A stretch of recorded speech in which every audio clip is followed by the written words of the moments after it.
Hi, team. This is Ricardo Zazimo, your coach.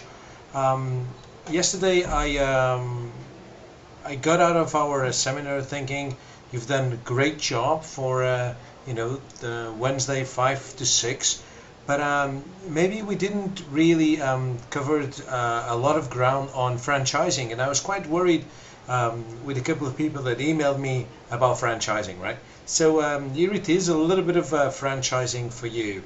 And so I found out a really good paper on franchising.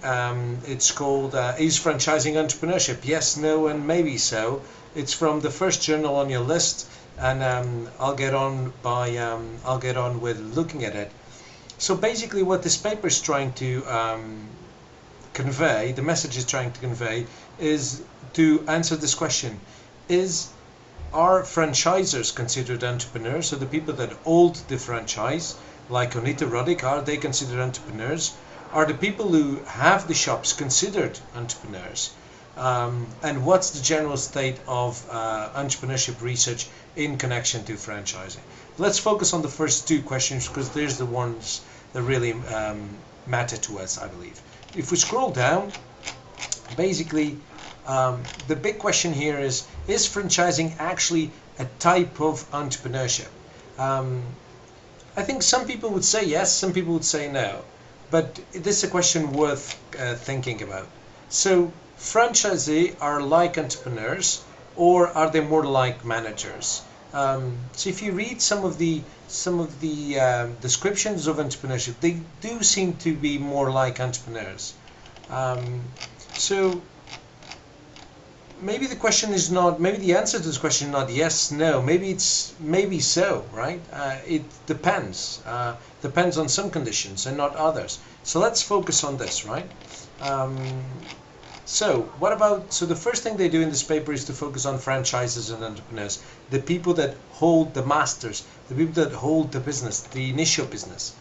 So the general verdict of this paper is that franchisors are more likely to be viewed as entrepreneurs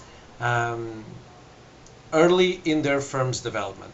So they are considered to be entrepreneurs earlier on. Later on, no. Right.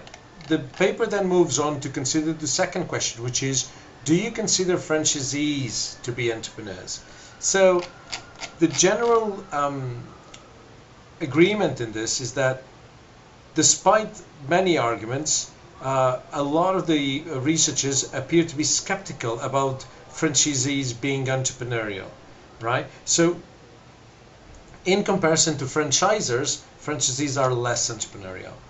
Having said that, size is seen as a critical contingency. So if they're small, they're more seen to be more entrepreneurial.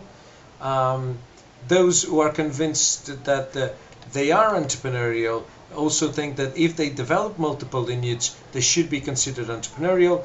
And finally, people that are convinced that franchisees are not entrepreneurs, they basically note that these individuals typically do not identify opportunities, and their risk is less significant than franchisors. So I hope this sheds some light on franchising and entrepreneurship. As usual, comment, challenge, come back to me, visit me, write me an email. Thank you very much. Keep up the good work, team.